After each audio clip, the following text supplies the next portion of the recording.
عیسائیوں نے حضرت عیسیٰ کو قرآن اور تورات کی آیتوں کی غلط تفسیریں بیان کر کے اللہ کا بیٹا بنا دیا، معبود بنا دیا۔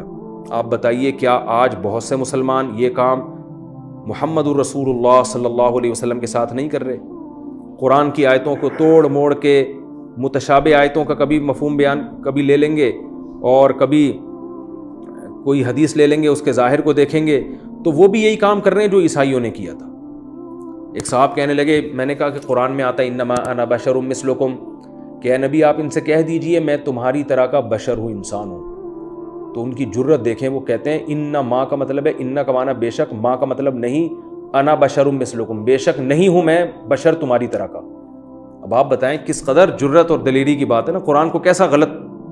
تو اس سے پتہ چلتا ہے کہ جتنے اہل باطل ہیں نا وہ بھی حوالے قرآن و سنت ہی کے دے رہے ہوتے ہیں، مگر قرآن و سنت کی وہ تفسیر بیان کر رہے ہوتے ہیں جو دوسری آیتوں سے ٹکرا رہی ہوتی ہے۔ جیسے میں نے کہا تھا کہ منکرین حدیث کہتے ہیں کہ قرآن میں آتا ہے لا نفرق بین احد من رسلی، کہ ہم پیغمبروں میں فرق نہیں کرتے۔ پھر ہم سے آ کے کہتے تم تو کہتے ہو کہ محمد صلی اللہ علیہ وسلم کا مقام سب سے اونچا ہے، قرآن کہہ رہے ہیں ہم پیغمبروں میں فرق نہیں کرتے۔ تو بھائی قرآن یہ بھی تو کہہ رہا ہے کہ پیغمبروں میں ہم نے ایک دوسرے پر دوسرے پیغمبروں کو فضیلت دی ہے۔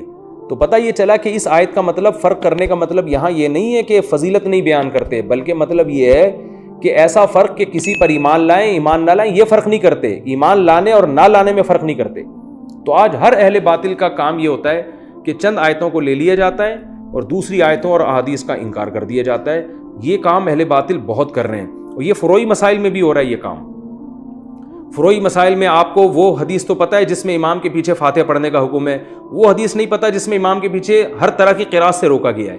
تو کیا ہوتا ہے، ایک حدیث ہوتی ہے لہذا دوسرے فقہا سے بدگمان کیا جا رہا ہوتا ہے، اور دوسرے والے یہی کام کر رہے ہوتے ہیں، وہ ایک حدیث کو دیکھ کر اپنے جو خلاف فقہا ہیں ان کے انکار کر رہے ہوتے ہیں۔ دیکھا ہوگا آپ نے ہمارے ہاں ایک اتحاد امت کے نام پہ فرقہ پرستی کا ایک ٹھیک ٹھاک طریقے سے فرقہ پرستی پھیلائی جا رہی ہے، فقہا سے بدگمان کیا جا رہا ہے، اس لیے کہ ایک آیت کو لیا جا رہا ہے دوسری کو چھوڑا جا رہا ہے، ایک حدیث کو لیا جا رہا ہے دوسری کا انکار کیا جا رہا ہے۔ تو امام کے پیچھے فاتحہ پڑھنے کی بھی حدیثیں، نہ پڑھنے کی بھی حدیثیں، بعض فقہا نے اس کو لے لیا اس میں تعویل کی، بعض نے اس کو لے لیا اس میں تعویل کی، تو دونوں ٹھیک ہیں۔ لیکن یہ یہود و نصارہ کی خصلت تھی کہ چند کو لے کے باقیوں پر جو ہے نا وہ فتوے تھوپنا شروع کر دینا۔ تو خاص طور پر عقیدے کے معاملے میں بہت زیادہ زیادتی ہو رہی ہے۔ آج جو ہمارے ہاں شرک پھیلا ہوا ہے، آپ صلی اللہ علیہ وسلم کی ذات کو بعض لوگوں نے اتنا بڑھایا ہے کہ مشکل کشا بھی کہہ دیا، حاجت روا بھی کہہ دیا۔ تو یاد رکھیں قرآن کی وہ آیتیں، وہ احادیث جن سے یہ پتہ چلتا ہے کہ آپ صلی اللہ علیہ وسلم کو اللہ نے ہر طرح کا علم دیا تھا، ان آیتوں کو ان آیتوں پہ پیش کیا جائے گا جن میں آتا ہے کہ حقیقی علم، سارا علم صرف اللہ کے پاس ہے۔ تو نبی کو ہر طرح کا علم جو دیا گیا ہے وہ دینیات سے متعلق، ضرورات دین سے متعلق، جیسے سلیمان علیہ السلام کے بارے میں آتا ہے کہ ہم کو اللہ نے ان کو ہر چیز دی تھی۔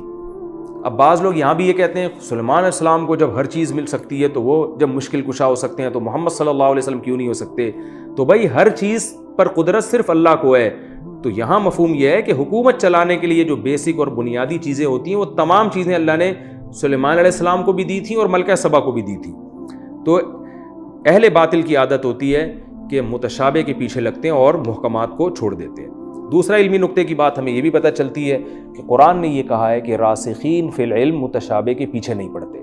آج ایک مسئلہ ہمارے ساتھ یہ ہے کہ آج یہ استواء علی العرش کہ اللہ عرش پر ہے، اللہ کا ہاتھ ہے، ان مسائل کو بھی بہت زیادہ ممبروں سے بیان کیا جا رہا ہے۔ تو قرآن ان مسائل میں زیادہ غور و خوض سے منع کر رہا ہے۔ اس بارے میں اعتدال کی رائے یہی ہے کہ اسلاف کا یہ مذہب تھا کہ قرآن میں اللہ کے لیے جو ہاتھ اور عرش اور استواء کا معنی ہے ان کو اپنی اصل پہ رکھا جائے گا، لیکن کیفیت کو بیان نہیں کیا جائے گا۔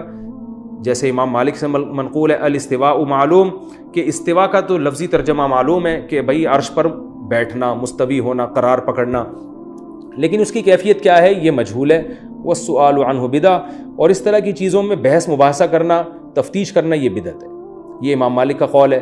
اسلاف جو بعد میں متقدمین گزرے ان کا جو واسطہ پڑتا تھا زیادہ تر جو عقل پرست لوگ ہیں نا اس زمانے کے فلاسفر تھے، ان سے وہ کہتے تھے کہ یہ اللہ کی ذات ایسی ذات کیسے ہو سکتی ہے جو عرش پر ہے؟ تو انہوں نے ان آیتوں کی تعویل کر لی۔ انہوں نے کہا استواء کا یہ مفہوم بھی ہو سکتا ہے استیلا، یعنی غلبہ حاصل کر لینا۔ جیسے ہم کہتے ہیں کہ بادشاہ جو ہے وہ کسی بادشاہ تخت افروز ہوا، تو مطلب یہ ہوتا ہے بادشاہ کے ہاتھ میں حکومت آ گئی۔ یہ بھی ایک مفہوم بیان کیا جاتا ہے. جیسے ہم کہتے ہیں نا کہ تختہ الٹ دیا گیا، وزیر اعظم کا تختہ الٹ دیا گیا، وزیر اعظم تختے پر براجمان ہو گئے اور وزیر اعظم جو ہے نا کرسی آج کل فلاں کے ہاتھ میں ہے. تو اس کا مفہوم کیا ہوتا ہے؟ حکومت. تو متاخرین نے یہ تعویل کی غیر مسلموں کو خاموش کرانے کے لیے کہ تم، یا جو ایتھیسٹ تھے وہ کہتے تھے یہ خدا کیسا ہے جو عرش پر بیٹھا ہوا ہے، تو انہوں نے اس کی تعویل کر لی. انہوں نے کہا بھائی یہ بھی تو قرآن کا مطلب ہو سکتا ہے، اللہ تعالیٰ عرش پر مستوی کا مطلب کہ جیسے اللہ تعالیٰ کے ہاتھ میں حکومت ہے. تو یہ بھی کسی حد تک تعویل بھی بن سکتی ہے.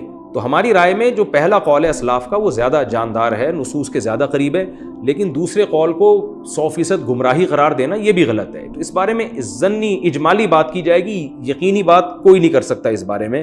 تو ہم یہ کہیں گے کہ اسلاف کا جو قول ہے وہ حق کے زیادہ قریب ہے، اور بعد میں متاخرین نے جو تعویلات کی ہیں ان تعویلات میں بھی انہوں نے ان نصوص کا انکار نہیں کیا. انہوں نے یہ نہیں کہا کہ اللہ عرش پر ہے، انہوں نے کہا بھئی اللہ عرش پر بھی ہے اور کیسے ہے وہ ہمیں نہیں پتا، اور اللہ جو ہے وہ، اور یہ بھی ہو سکتا ہے کہ اللہ عرش پر ہونا یہ کنایا ہو حکومت اپنے ہاتھ میں لینے سے. تو اس لیے اس بارے میں بہتر یہی ہے کہ خاموشی اختیار کی جائے اور ان نصوص کو تلاوت کی جائے، ان کا ترجمہ پڑھا جائے، ان کی ڈیٹیل میں نہ جایا جائے.